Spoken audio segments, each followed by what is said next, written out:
जय श्री राधे दोस्तों, आइए सुनते हैं आज पुत्रदा एकादशी व्रत कथा। युधिष्ठिर ने कहा कि हे भगवान, आपने सफला एकादशी का महात्म्य विधिवत बताकर बड़ी कृपा की है। अब आप कृपा करके बतलाइए कि पौष शुक्ला एकादशी का क्या नाम है, उसकी विधि क्या है और इसमें कौन से देवता की पूजा की जाती है। तब भगवान श्री कृष्ण कहने लगे कि हे राजन, इस एकादशी का नाम पुत्रदा एकादशी है और इसमें भी भगवान श्री नारायण की ही पूजा की जाती है। इस चर और अचर संसार में पुत्रदा एकादशी के व्रत के समान कोई और दूसरा व्रत नहीं है।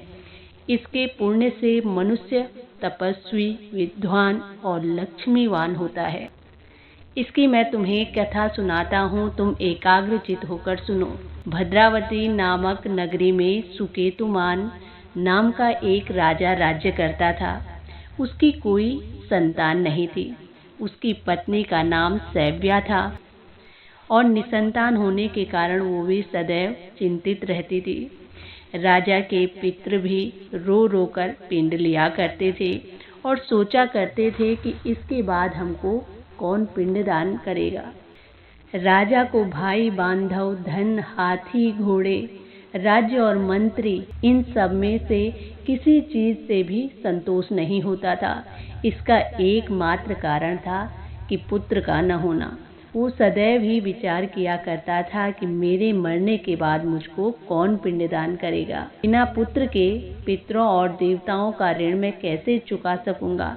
जिस घर में संतान न हो उसमें सदैव ही अंधेरा रहता है।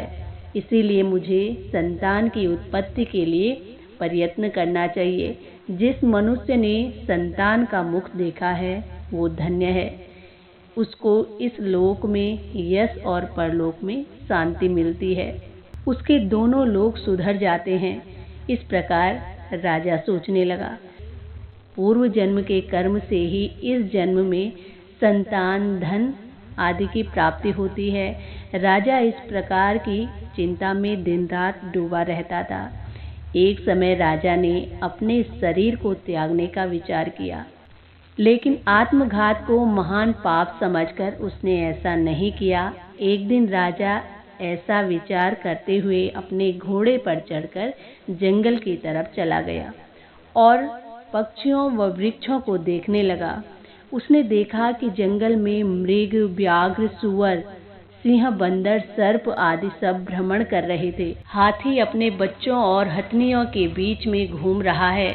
इस वन में कहीं तो गीदड़ अपने कर्कश स्वर में बोल रहे हैं और कहीं उल्लू ध्वनि कर रहे हैं। वन के दृश्यों को देखकर राजा सोच विचार में लग गया। इस प्रकार उसको दोपहर वहीं बीत गई। सोचने लगा कि मैंने कई यज्ञ किए, ब्राह्मणों को भोजन करके तृप्त करवाया, फिर भी मुझको ये दुख क्यों प्राप्त हुआ। ऐसे मन में सवाल चल रहे थे। राजा प्यास के मारे अत्यंत दुखी हो गया और पानी की तलाश में अब इधर उधर घूमने लगा। थोड़ी दूरी पर राजा ने एक सरोवर देखा।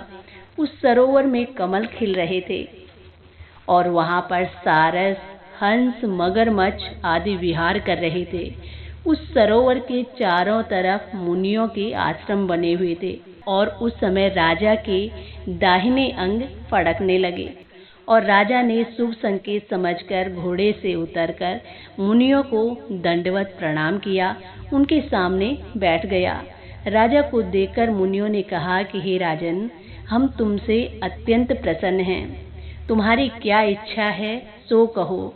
तो राजा ने उनसे पूछा कि महाराज, आप कौन हैं और आप यहाँ किस लिए आए हैं, सो कहिए। तो मुनि कहने लगे कि हे राजन, आज संतान देने वाली पुत्रदा एकादशी है। हम लोग विश्वदेव हैं और इस सरोवर पर स्नान करने के लिए आए हैं। इस पर राजा कहने लगा कि महाराज, मेरी भी कोई संतान नहीं है। आप मुझ पर भी कृपा करें और मुझे वरदान दीजिए कि मेरी भी एक संतान हो।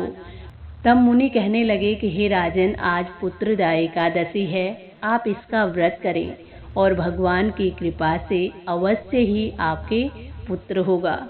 मुनि के वचनों के अनुसार राजा ने उस दिन एकादशी का व्रत किया और द्वादशी को उसका पारण किया। इसके बाद मुनियों को प्रणाम करके राजा अपने महल वापस आ गया।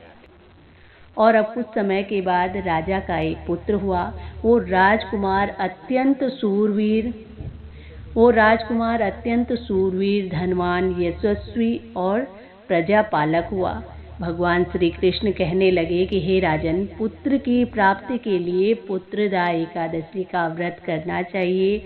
जो मनुष्य इस महात्म्य को पढ़ता या सुनता है उसको भी अंत में स्वर्ग की प्राप्ति होती है।